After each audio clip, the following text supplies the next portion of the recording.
भारतात कृषीवर सध्या मोठ्या प्रमाणात संकट वाढत चालले आहे। केंद्राची ठोस अशी कृषी संदर्भात धोरणं नाहीत। जी सुधारित धोरणं तयार करण्यात आली होती ती पूर्णपणे अयशस्वी ठरली। पीक विम्याबाबतही निर्णय चुकीचा ठरला। कृषी धोरणापासून सरकार पाय काढायला पाहत आहे। आज विचित्र परिस्थिती निर्माण होऊन ग्रामीण भागातील अर्थव्यवस्था तुटली आहे। या विषयावर गांभीर्याने केंद्र सरकारने चर्चा करणे अपेक्षित असताना ती केली जात नाही। भाजपच्या नरेंद्र मोदी व अमित शहा या दोन नेत्यांमुळे भारताचे 3-13 वाजले असल्याची टीका वसंतराव नाईक शेती स्वावलंबन मिशनचे अध्यक्ष किशोर तिवारी यांनी पत्रकार परिषदेतून केली। की मी 2014 मध्ये जे मोठे मोठे स्वप्न दाखवून योजना सुरू केली 15 मध्ये, त्या त्रुटी होत्या ते शेतकऱ्यांचं हित पाहत नव्हती। आणि मी तुम्हाला एक कागद दिलाय की जो PIBनी काढलेला आहे, तो तुम्हाला वाचताना एक एक वाचूनही बोलू शकतो मी।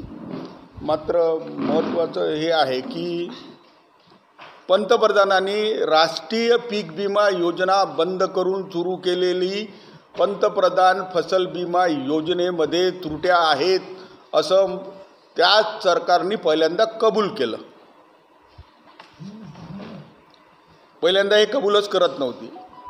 मात्र मागच्या निवडणुकीत रायफल एवढा काय म्हणतात, रायफल म्हणते त्याला, रायफलपेक्षाही मोठा घोटाळा झाला, हे झालं ते झालं, मोठे वाद आले, तर त्यांनी सुधारणा केली असं ते म्हणतात।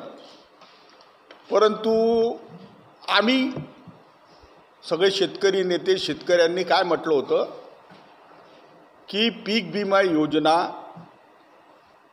युनिव्हर्सल करा। कारण कसं होतं की पीक विम्याचं 2% शेतकरी भरतो, 98% सरकार भरते, केंद्र 50%, राज्य 15%। आता हे 2% कशाला ठेवायचं? पण कालच्या याच्यात त्यांनी म्हटलं आम्ही ऐच्छिक केली आहे। पहिले काय होतं की जे कर्ज काढेल त्याला कंपल्सरी होतं आणि लहान लोणी लोकांनाही ऐच्छिक होती ती। मात्र आता त्यांनी ऐच्छिक केल्यामुळं लोक कमी होतील, कारण अनेक भागात पीक विमा मिळतच नाही आहे, तर ते लोक पीक विमा भरणार नाही, त्याचा प्रीमियम खूप वाढून जाईल।